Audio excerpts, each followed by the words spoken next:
All right, in this video, we're going to discuss how to develop your profile for a VFR straight-in.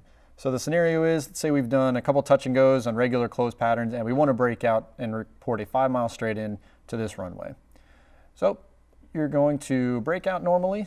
So you can go ahead and do your normal closed operations as you normally would turning left here, but you're going to clear on downwind and you're just going to continue crosswind for a little bit longer than you would normally for a normal VFR pattern.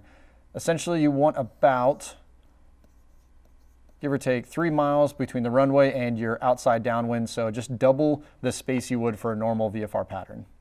As a technique, on your MFD, here's your airplane, you have the little whiskers.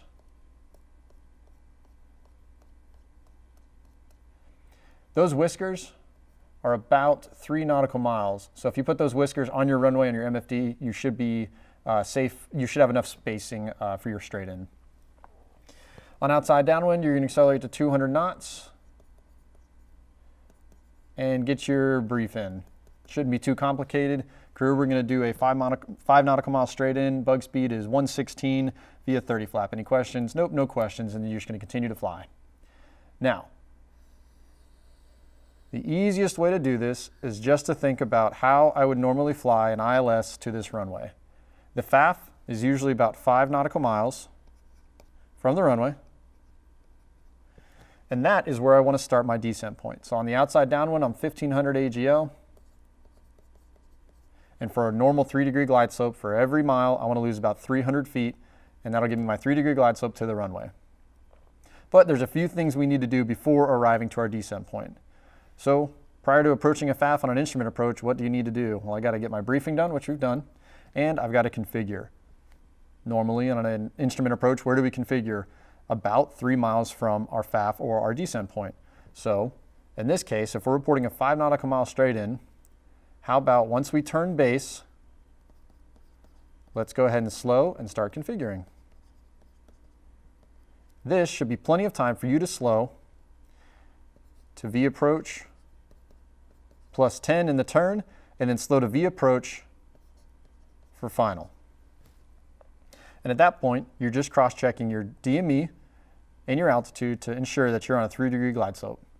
If you have PAPIs or VASIs off to the side of the runway, those will give you information on how you're doing on your glide slope. If you've done an instrument approach into the field and you have an ILS, you can also have the ILS tuned in to give you backup on your glide slope. But in general, this is a visual maneuver, so your eyes need to primarily be outside. Now I'm going to change colors here for a second. Oop, I don't want magenta, I want yellow. Let's say tower says, hey, we need you guys to cut it a little close. Can you report a 3 nautical mile straight-in? Sure, we can do that. So what is that naturally going to make us do? Well, we're going to start our turn a little earlier for 3 nautical miles. Now, does it make sense for us to be 1,500 feet at 3 nautical miles? No, because that's going to be a much steeper descent rate and glide profile to the runway. So we're going to go ahead and start our descent a little earlier. In general, you still want to lose 300 feet for every nautical mile to the runway. In this case, we want 5 nautical miles on the ground track to the runway.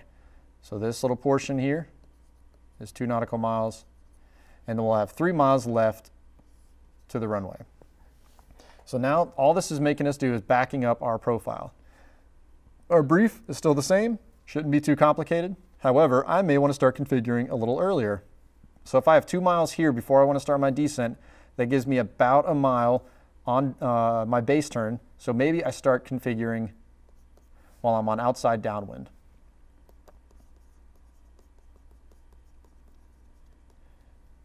Keep V approach as a minimum plus 10 in the turn.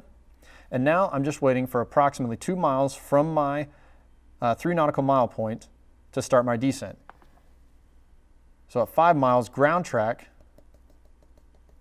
and that's depicted here in yellow, I'm going to start my descent rate from 1,500 feet down to the runway. So at 3 miles, if I lose 300 feet for every mile, at 3 miles I should be about 900 feet AGL.